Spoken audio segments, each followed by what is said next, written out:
Assalamualaikum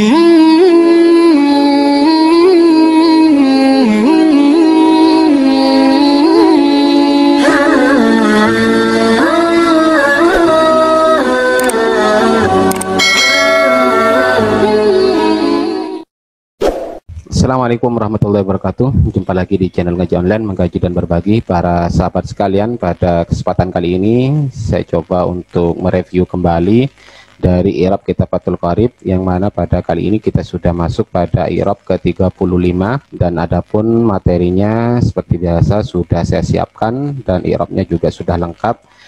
Tinggal saya coba untuk menjelaskan alasan-alasan kenapa saya i'rab seperti ini. Baik, bismillahirrahmanirrahim. Wa idza nawa ma yu'tabaru min hadhihi niyyati wa syarraka ma'ahu niyyata tanazzufin aw tabarrudin sahahu tu'uhu. Wa tsani ghuslu jami'il wajhi wa hadduhu tulan ma baina manabiti sya'rir ra'si ghaliban wa akhirul lihyaini wa huma al-azmani alladzani yambutu 'alaihim al-asnanus sufla yajtami'u muqaddimuhuma fi dzaqani wa muakhiruhuma fil udhuni wa hadduhu ardan ma bainal udhunaini.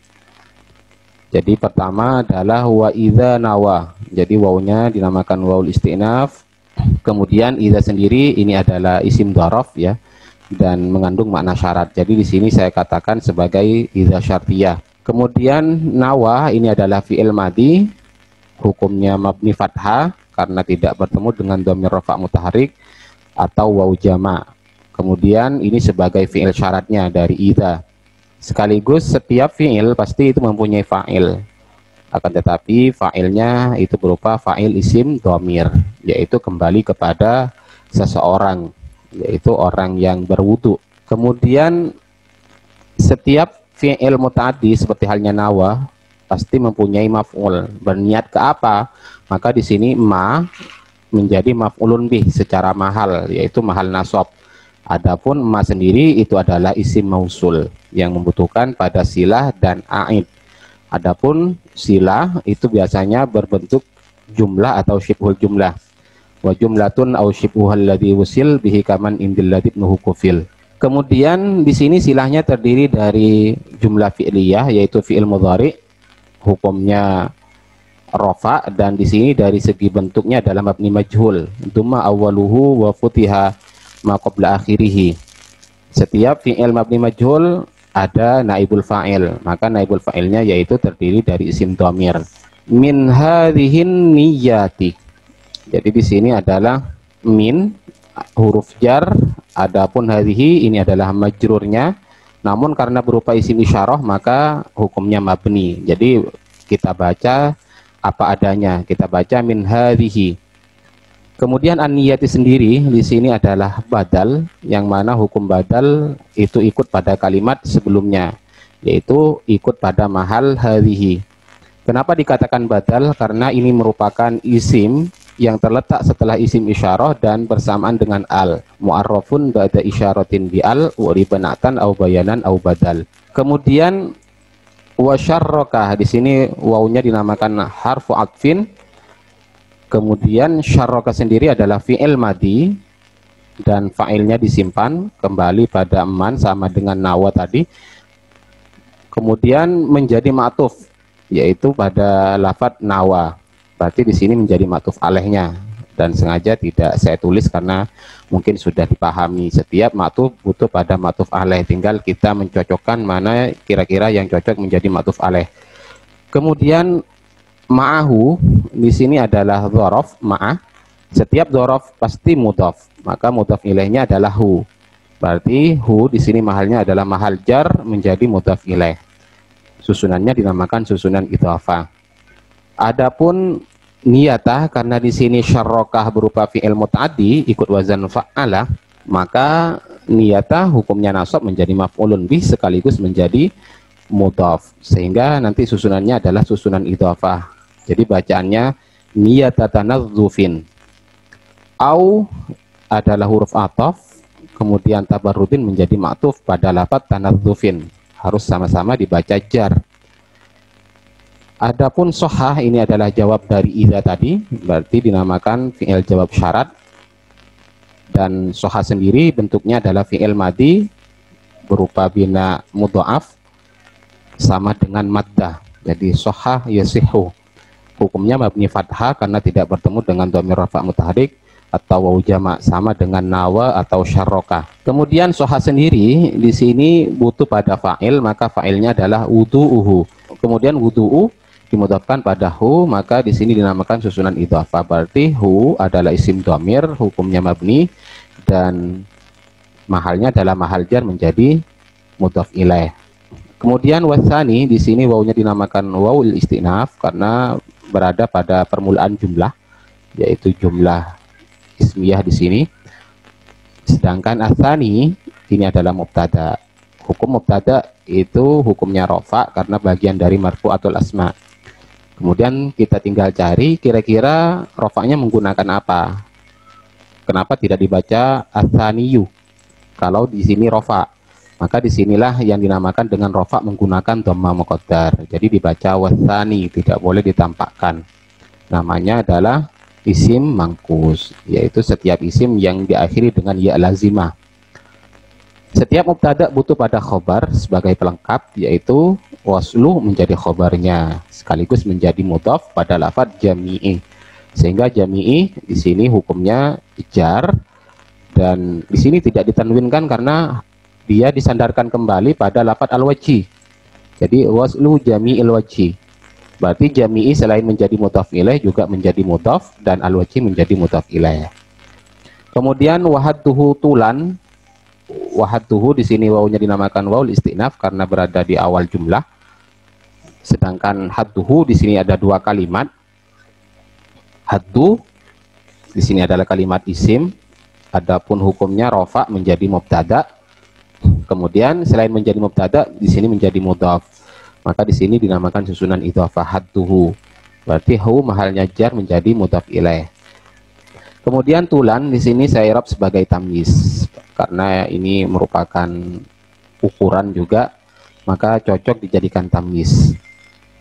Kemudian hukum tamyiz hukumnya nasab karena bagian dari mansubatul asma. Nasabnya menggunakan fathah karena berupa isim mufrad. Kemudian untuk khobar dari haddu yaitu ma berupa khobar, hukumnya mabni karena berupa isim mausul. Jadi yang dirofakkan adalah mahalnya saja. Kemudian baina manabiti di sini baina adalah dzaraf, hukumnya nasab. Setiap dzaraf itu mudhaf. Maka manabiti menjadi mudhaf ilaih. Dan hukum dari mudhaf ilaih itu jar. Kemudian pertanyaannya kenapa di sini tidak dibaca manabita? Padahal manabit di sini ikut wazan mafa'ilah, yaitu bagian dari isim maf'ul munsharif berupa sifat muntahal jumu. Wa kun li jam'in musybihil mafa'ilah awil mafa'ilah. Disinilah kita perlu ketahui bahwa isim maf'ul munsharif yang jar dengan fathah itu batal apabila dia bersamaan dengan al atau dimudhafkan, dan di sini dimudhafkan. Maka di sini jar menggunakan kasroh. Ini yang dimaksud dengan wajur rabil fathati malah yam suarib malam yutab au yaquba al ratif. Jadi di sini dibaca manabiti. Adapun sya'ri menjadi mudhaf ilaihnya dan dimudhafkan lagi pada ar-roksi. Jadi dinamakan susunan idhofah. Kemudian ghaliban di sini hukumnya nasab menjadi nazil khafid, dan nazil khafid itu adalah isim yang mana isim tersebut asalnya jar dan dijarkan oleh huruf jar, namun karena huruf jarnya dibuang maka hukumnya nasab. Ini yang dimaksud dengan wa in hudifan nasbuh lil munjarri. Namun dengan syarat naklan, itu harus simai dari orang Arab. Jadi asalnya adalah fil ghalibi. Kemudian wa akhirul lihyaini, wawunya dinamakan harfu atfin, maka di sini akhiru menjadi ma'tuf alaih terhadap ma. Sedangkan ma tadi mahalnya adalah rofa menjadi khobar. Berarti maktuf lafadz akhir menjadi mudhaf dan mudhaf ilaihnya adalah al-lihyaini. Berarti di sini hukumnya jar dan jarnya menggunakan ya karena berupa isim tasniyah. Berikutnya adalah wahuma al-azmani. Di sini ada dua kalimat. Pertama adalah kalimat huruf, yaitu namanya huruf istinaf. Kemudian huma sendiri adalah isim dhamir. Namun di sini mahalnya mahal rofa menjadi mubtada. Kemudian setiap mubtada itu pasti butuh pada khobar. Khobarnya adalah al-azmani, yaitu hukumnya rofa, dan rofanya menggunakan alif dan nun karena berupa isim tasniyah. Kemudian alladzani di sini adalah isim mausul. Alladzani digunakan sebagai isim mausul yang menunjukkan arti dua. Hal ini dikarenakan sebagai penyambung dari lafadz al-azmani, yaitu berupa isim tasniyah. Maka alladzani yang digunakan isim mausulnya berupa tasniyah juga. Adapun hukumnya mabni, yaitu mabni kasroh, setiap isim mausul pasti membutuhkan pada silah dan a'id. Adapun silahnya adalah yang butuh berupa fi'il mudhari, hukumnya rofa, rofanya menggunakan dhammah, dan alasan kenapa di sini rofa karena tidak dimasuki amil nawasib dan amil jawazim. Raf'ul mudhari alladzi tajarrada an nasibin wa jazimin ta'abbada. Di sini rofanya menggunakan dhammah karena tidak bertemu dengan sesuatu. Adapun alaihima ini adalah jar majrur sekaligus menjadi aid dari alladzani, karena aid harus cocok. Sebagaimana definisi dari aid adalah dhamirin laikin mustamila, berupa dhamir yang kembali yang harus cocok. Kemudian berikutnya adalah al-asnanu, di sini hukumnya rafa karena menjadi fa'il dari yang butuh. Adapun selain menjadi fa'il di sini menjadi mausuf atau man'ut karena setelah al-asnanu ada asufla yang menjadi na'at atau menjadi sifat. Ya jatami'u di sini adalah fi'il mudhari rafa sama dengan yang butuh. Kemudian muqaddimuhuma ini menjadi fa'il sekaligus muqaddimu ini menjadi mudhaf dan huma adalah mudhaf ilaihnya. Jadi dinamakan susunan idhofah. Kemudian fi dzakoni adalah jar majrur, mungkin ini tidak usah saya jelaskan. Wa muakhiruhuma di sini huruf ataf pada lafadz muqaddimu tadi, berarti harus sama hukumnya, yaitu sama-sama harus dibaca rafa. Kemudian menjadi mudhaf dan mudhaf ilaihnya adalah huma. Fil udhuni ini adalah jar majrur.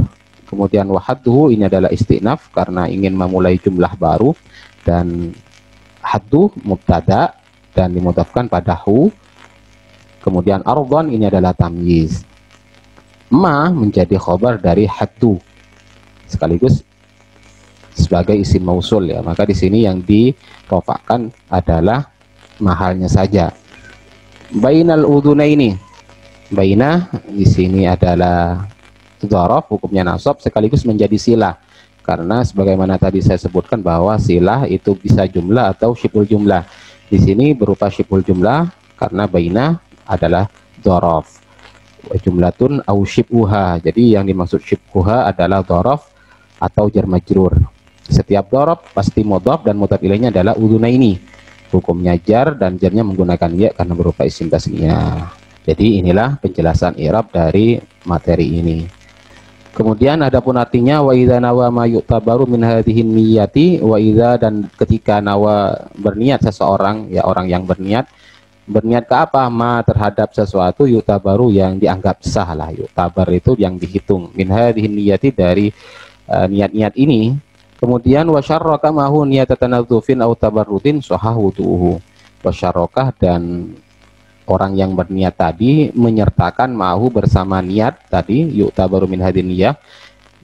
Apa yang disertakan yaitu niat tanadzufin, niat untuk bersih-bersih, atau tabarrutin atau karena ingin mendinginkan badannya atau lain sebagainya. Soha wudu'uhu maka sah wudunya. Wathani dan yang kedua waslu jami'il wajhi yaitu membasuh seluruh wajah. Kemudian wahadduhu tulan dan adapun batasan panjang wajah ma baina manabiti sya'ri ra'si yaitu di antara tempat tumbuhnya rambut waliban secara kapra atau umumnya di mana tempat itu tumbuh rambut. Kemudian wa akhirul lihya ini dan akhir dari kedua rahang. Kemudian wahuma al-azmani alladzani yambutu alaihim al-asnanu sufla. Apa yang dimaksud dengan lihyain adalah al-azmani dua tulang, alladzani yang mana pada tulang tersebut yang butuh tumbuh alaihima al-asnanu, tumbuh pada keduanya gigi-gigi asufla bagian bawah. Yajtami muqaddimuhuma fi dzaqani yang bertemu permulaannya fi dzaqani di dagu, wa muakhiruhuma dan pangkalnya fil udhuni yaitu bertemu nanti di telinga. Wa hadduhu ardhan, adapun batasan lebarnya ma bainal udhuna ini yaitu di antara dua telinga. Jadi inilah arti dari materi ke-35. Baik, demikianlah apa yang dapat saya sampaikan dalam kesempatan kali ini. Kurang lebihnya mohon maaf. Allahumma musta'an ila sabilir rahman. Wassalamualaikum warahmatullahi wabarakatuh. وكان قلبي خاليا قبل حبكم وكان